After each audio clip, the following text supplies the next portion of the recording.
the top stories, friends and colleagues pay tribute to the late Sir Cuthbert Sebastian. Prime Minister Harris to update the country on national matters later this week. And St. Kitts and Nevis Defence Board discusses several critical issues. The details on these stories and more after the break.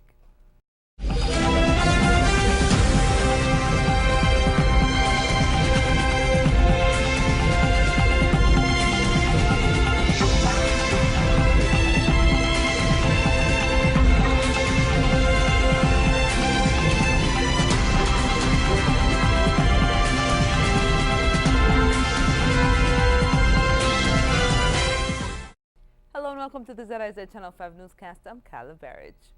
Tributes to the late Sir Cuthbert Montraville Sebastian poured in on ZIZ radio and television on Sunday during a live program reminiscing on the life of the late former Governor General.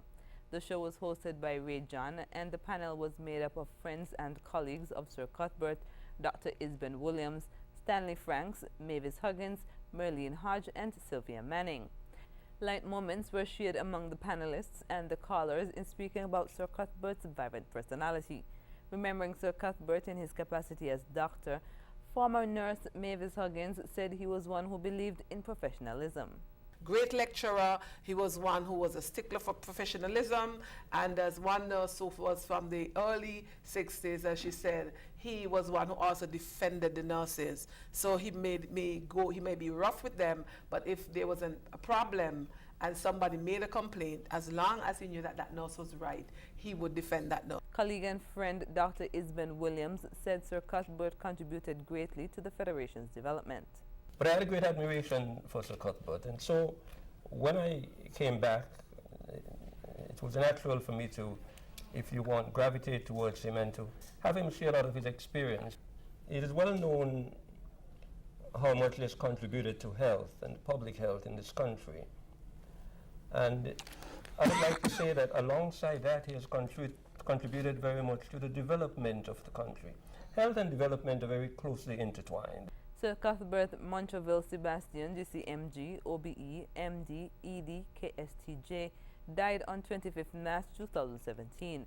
He was 95 years old. He will be given a state funeral with full military honors on Monday, 10th April.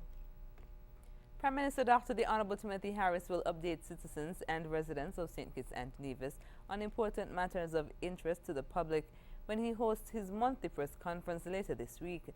The press conference will be held in the Parliamentary Lounge at Government Headquarters on Wednesday, April 5th at 10:30 a.m. It will be carried live on ZIZ Radio 96.1 FM, ZIZ Channel 5, and streamed via www.zizonline.com. The St. Kitts and Nevis Defence Board met on Saturday, April 1st to discuss important matters to the development and upkeep of the St. Kitts and Nevis Defence Force, SKNDF. After years of not meeting, the board held its first meeting under the Team Unity administration on January 21st, 2016. The four-member Defense Board comprises of Chairman, Prime Minister, and Minister of National Security, Dr. The Honorable Timothy Harris, Attorney General Honorable Vincent Byron Jr., Permanent Secretary in the Ministry of National Security, who is by law Secretary of the Board, Mr. Osmond Petty, and Commander of the SKNDF, Lieutenant Colonel Patrick Wallace. Lieutenant Colonel Wallace said that some of the matters discussed at the board meeting included promotion, training, complaints, and support to the Royal St. Christopher and Nevis Police Force. According to Mr. Petty, other matters on the agenda that were discussed included personnel matters and the establishment of a commission board that will be responsible for making recommendation to the Governor General regarding persons to be rewarded a commission. He also reported that 26 recruits were recently accepted for training in the SKNDF. Mr. Petty also mentioned that the 34th Annual Tradewinds Regional Training Exercise will be hosted in St. Kitts in 2018, which will afford local security forces to benefit from training in areas such as disaster relief, emergency response, land and maritime threats, including illicit drug trafficking, marksmanship and weapons handling skills, and military support to law enforcement. The police are investigating an incident on the F.T. Williams Highway on Sunday that has left 2 persons hospitalized, one reportedly in critical condition. The vehicles reportedly collided head-on and both drivers were rushed to the hospital. The Gazette understands that one of the drivers, Dr. McMillan Hodge, is in stable condition and the other driver is now in intensive care. We'll have more information as it becomes available. After the break, residents escaped damage following an early morning trash fire in an abandoned lot, and plans underway for the 2017 Restaurant Week. Stay with us.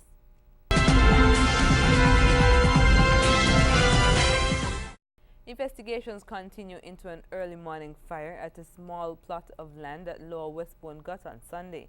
Fire officers rushed to the scene just after 5 a.m., responding to a call about a fire in a plot of land at the intersection of Westbourne Gut and Fort Thomas Road. The plot was filled with old mattresses, discarded appliances, and other types of trash, which quickly went up in smoke. The blaze did not spread to the nearby houses, however, and in about half an hour, the fire officers completely extinguished it. The cause of the fire is still unknown. As plans progress for the 2017 staging of Restaurant Week, the Executive Director for the Tourism Events Unit in the Ministry of Tourism, Alistair Williams, is encouraging everyone to participate. In an interview with ZIZ News, Williams outlined some of the highlights, including the cook-off featuring the spotlight ingredient, yams. We are asking them to create a dish, be it a dessert, an entree or food item, or a beverage. And so the cook-off will be live, and of course the winner would get some exciting prize for being the top place person from among all of the competitors. He also encouraged everyone to take advantage of the deals that would be offered at participating restaurants. It is an opportunity for the whole family to come out and dine and enjoy their favorite restaurant, as well as perhaps it could be a restaurant that they've been thinking about for years, but for some reason haven't been able to go to that restaurant. Restaurant Week is the ideal time to go out and really sample all of the dishes on that restaurant menu, because these will be at special prices. Normally some of them as low as half of what they're accustomed to be. Restaurant Week runs from 19th to 30th of July. Investigations continue into an accident in Sadler's Village that left 2 persons injured. According to reports, the accident occurred on Thursday night at about 9:45 p.m. The police say a motor vehicle driven by Owen Brown of Sadler's and a scooter being operated by Elton Moses of Sadler's collided on the Island Maid Road. The head-on collision forced Moses and an unidentified passenger to the side of the street, where they remained before both the drivers complained of body pains. The injured men were then taken to the Joseph N. France General Hospital for treatment. The driver of the car was ticketed for failure to drive with due care. The Antioch Baptist Church has donated a check for $1,000 to the Dr. William Connor Primary School.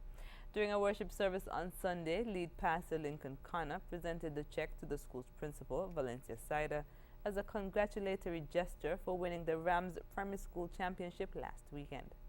Well, we want to make a presentation to you and your sports program at Dr. William Connor Primary School, and to encourage you in the work that you're doing and the children. We believe that sports is a great way to develop the skills of our children, and we wish to present to you this morning this check from our church in the sum of $1,000 to your sports program. And since you plan to come back next year, no, we're not going to give you 2. We're going to give you $100 for every gold medal you bring back next year. Principal Sider thanked the church for its continuous support.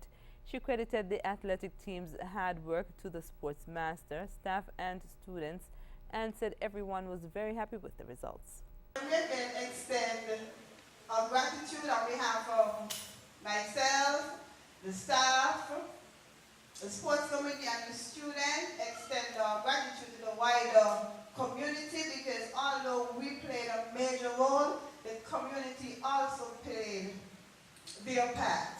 Because we can always lean on you for whatever resources we need to help with the school and whatever activities you're in. So thank you as well. The Dr. William Connor Primary School took first place with 17 gold medals, 4 silver and 3 bronze. The school also featured the under-9 male champion, Jerick Morrison, under-11 female champion, Adesha Berkeley, and the runner-up for the under-13 girls, Kaima Rollins. Coming up, more non-medical scholarships to be offered by Cuba. The details when we come back.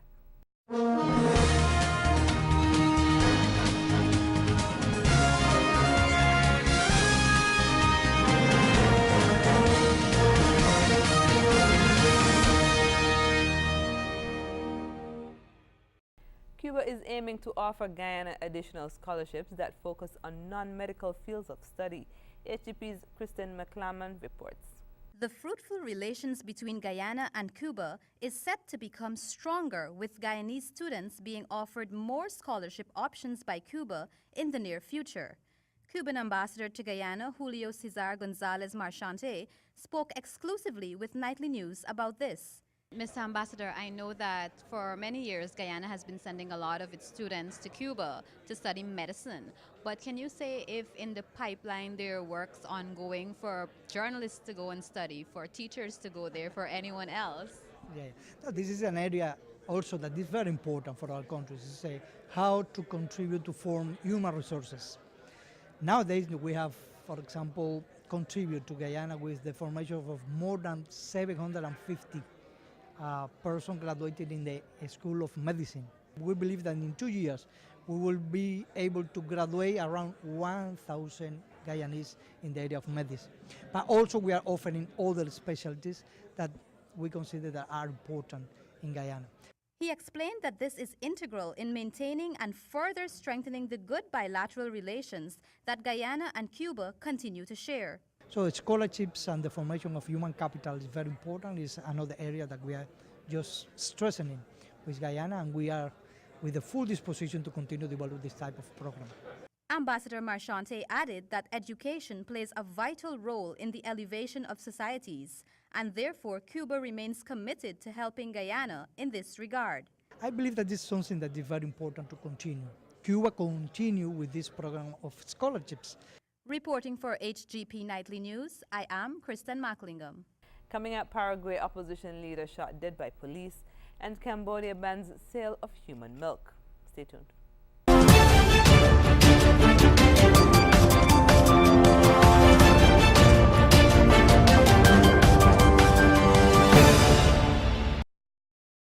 Paraguay's interior minister and police chief have been fired following the killing of a young opposition party leader during protests on Friday night. Rodrigo Quintana, 25, was shot at his party headquarters in Asuncion, a short distance away from the Congress building, which was earlier set on fire by protesters. Al Jazeera's Mike Hanna reports. These security camera images show protesters hiding from police inside the Liberal Party headquarters. Shortly afterwards, Rodrigo Quintana falls to the ground after apparently being hit by a rubber-coated steel bullet. A police officer puts his foot on the protester lying dead or dying and then walks away. The death has escalated tension following wide-scale demonstrations in the wake of a secret Senate vote allowing President Horacio Cartes to run for re-election. This the gutted first floor of the country's Congress after it was stormed and set alight. President Cartes has called for calm and a rejection of violence, a call echoed by the opposition, which also condemns the police action.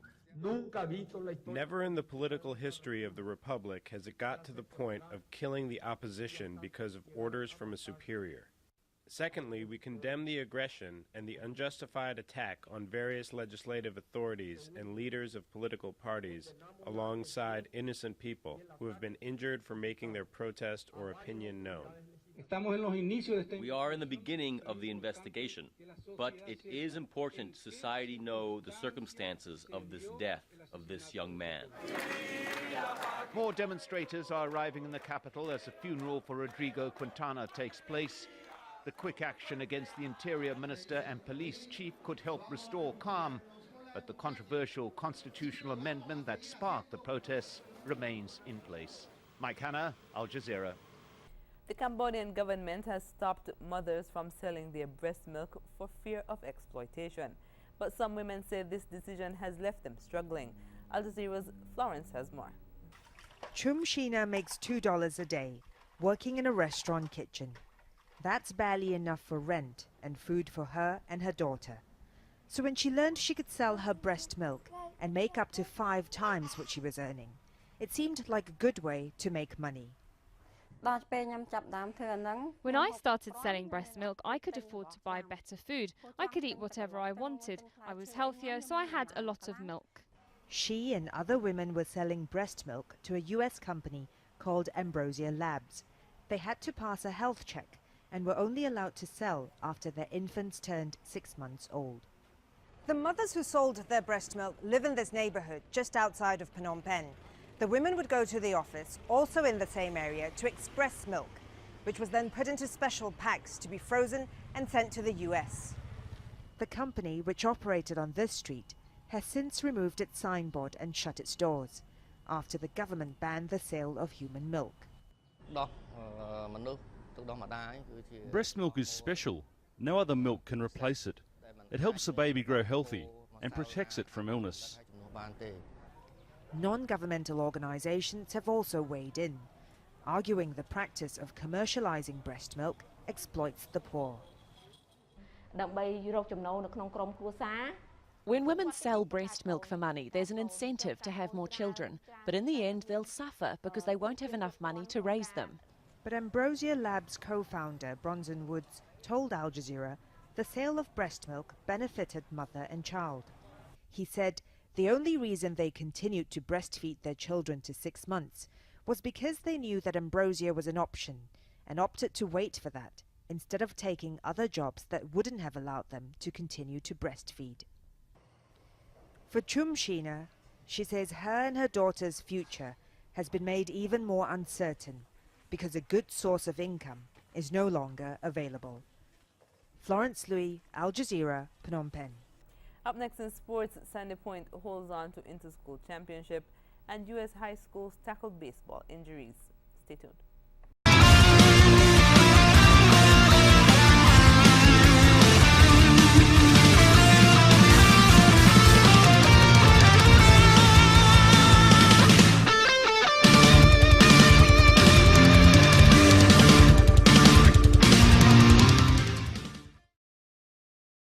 The Charles E. Mills Secondary School has held on to their championship title after coming away the big winner once again at the TDC Interschool Championships. After a weekend of competition, SEMS came away with 31 gold medals, 23 silver and 12 bronze, as well as a check for $5,500. This is their 4th interschool victory in a row. Minister of Sport Honorable Sean Richards presented the trophy to the winning school. Second place went to Washington Archibald High School. They walked away with 16 gold medals, 23 silver, 24 bronze, and $3,300. And Charlestown Secondary School took 3rd place with 12 gold medals, 11 silver, and 22 bronze. They took home $2,500. Baseball has long been one of America's favorite pastimes, but in the past 20 years, the number of elbow injuries among teenage pitchers has risen, forcing more players to get major surgery. New state regulations are now protecting high school players by limiting the number of pitches a player can throw in a game. Al Jazeera's Kristen Salumi reports from Ramsey, New Jersey. Hey, get up there and swing it back. With opening day right around the corner, pitching coach Rob Roller is rethinking his lineup for the Ramsey, New Jersey high school baseball team. Hey, 2 for you. New state regulations limit the number of pitches his star right-hander can throw. You're going to have to watch their pitches and get them out of games a little earlier, probably bring in pitchers to relief pitchers earlier in the game. So it's a whole strategy change. Well, let's see if we can own it. Stop throwing the ball down the middle. Let's go, pick it up. The numbers vary from state to state, but here it's no more than 110 per game, with 4 days off in between. That's okay with Ryan Vatcher, whose high school career was nearly sidelined by an elbow injury. You have to do pretty much everything to prepare yourself for the best arm health and best body health you have. When I was younger, I used to have an arm problem. Until I started working out and doing all this stuff in the off season, I would continue to have that problem. Baseball has long been considered the nation's pastime, but in just the last 20 years, the number of elbow injuries among teenage players has gone way up, forcing many of them to have major league surgery. That's what the original Tommy John surgery is, reconstructing the ligament, essentially creating a new ligament. Tommy John surgery gets its name from the first major league pitcher to have the procedure. But now more than half of the surgeries are performed on teenage players. Typically, they've been working on their fastball. Now every parent, every coach has a little mini radar gun, and it's all about velocity.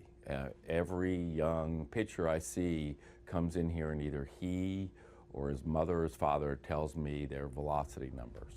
Private pitching coach Brian Avalese says kids who want to succeed in the sport are under pressure to train year-round. The days of the three-sport athlete are over. They're becoming too specialized, too young. And that is not good for your body development, and it's certainly not good for your arm. But thanks to these new rules, it's a whole new ballgame for high school players with big league dreams. Kristen Salumi, Al Jazeera, Ramsey, New Jersey. Sunderland boss David Moyes will be asked by the Football Association to explain himself after telling a BBC reporter she might get a slap. After his side's draw with Burnley on 18th March, Moyes was asked by Vicky Sparks if the presence of owner Ellis Short had put extra pressure on him. He said no, but after the interview added Sparks might get a slap even though you're a woman, and told her to be careful next time she visited. Moyes said he deeply regrets the comments. Both Moyes and Sparks were laughing during the exchange, and he later apologized to the reporter, who did not make a complaint. The FA will now write to Moyes to ask for his observations on the incident. When we come back, we'll have another look at the stories that made the headlines.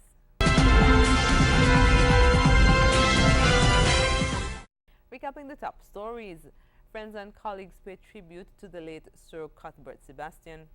Prime Minister Harris to update the country on national matters later this week. And St. Kitts and Nevis Defence Board discusses several critical issues. And that's the end of the ZIZ Channel 5 newscast. Thank you for joining us. I'm Carla Barrage. Goodbye.